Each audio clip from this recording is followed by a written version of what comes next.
அண்மை செய்தி. கடந்த திமுக ஆட்சியில் கரூரில் சாலை அமைக்காமலேயே அமைத்ததாக 3,23,00,000 ரூபாய் மோசடி செய்ததாக பதியப்பட்ட வழக்கின் விசாரணைக்காக திமுக முன்னாள் அமைச்சர் ஏவ வேலு லஞ்ச ஒழிப்புத்துறை அலுவலகத்தில் நேரில் ஆஜரானார்.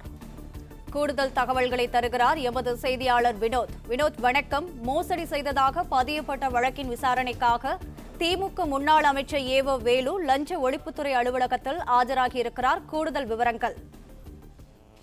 முந்தைய திமுக ஆட்சி காலத்தின் போது பொதுப்பணி மற்றும் நெடுஞ்சாலைத்துறை அமைச்சராக இருந்தவர் ஏவ வேலு.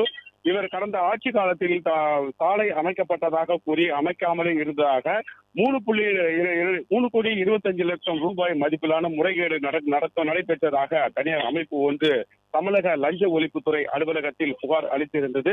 இந்த புகார் தொடர்பாக கடந்த 25ஆம் தேதி ஏவா வேலு அவருடைய தொடர்புடைய இடங்கள் மற்றும் அவருக்கு எந்தெந்த இடங்களில் அலுவலகம் உள்ளது, வீடு மற்றும் அவருடைய நெருக்கமான இடங்களில் தமிழக லஞ்ச ஒழிப்பு காவல்துறையினர் சோதனை நடத்தினர்.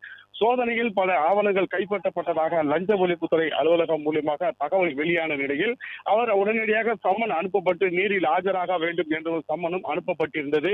இந்த நிலையில் அவருக்கு உடல் பரிசோதனைக்காக அவர் மருத்துவம் பெற வேண்டி இருந்ததால் சிங்கப்பூரில் உள்ள தனியார் மருத்துவமனைக்கு சென்னையிலிருந்து புறப்பட்டு சென்றிருந்த நிலையில் அவர் மீண்டும் சென்னை திரும்பிய போது தமிழக லஞ்ச ஒழிப்புத்துறையினுடைய விசாரணைக்கு முழுமையாக ஒத்துழைப்பு அளிப்பதாக சென்னை விமான நிலையத்தில் அவர் ஏற்கனவே தெரிவித்திருந்தார்.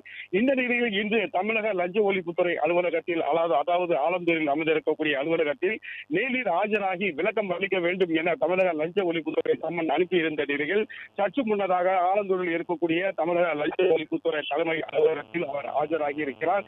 அவருடன் கட்சி நிர்வாகிகள் மட்டுமல்லாமல் திமுக அமைப்பை சேர்ந்தவர்கள் மற்றும் வழக்கறிஞர்கள் உடன் வந்திருக்கக்கூடிய நிலையில் அவர் ஆஜராகி இருக்கக்கூடிய விசாரணை அதிகாரிக்கு முன்பு முறைகேடு நடத்தப்பட்டதாக தனியார் அமைப்பு ஒன்று கொடுத்திருந்த புகாரின் அடிப்படையில் 3,25,00,000 ரூபாய் முறைகேடு, எந்த மாதிரியான முறைகேடு அமைப்பு அந்த கூறப்பட்டது. அவர் மீது குற்றம் சுமத்தப்பட்ட அந்த புகாரின் அடிப்படையில் அவர்களுடைய விளக்கமும் விசாரணை அதிகாரி முன்பாக தரப்பட இருப்பதாகவும் தகவல் வெளியாகி உள்ளது.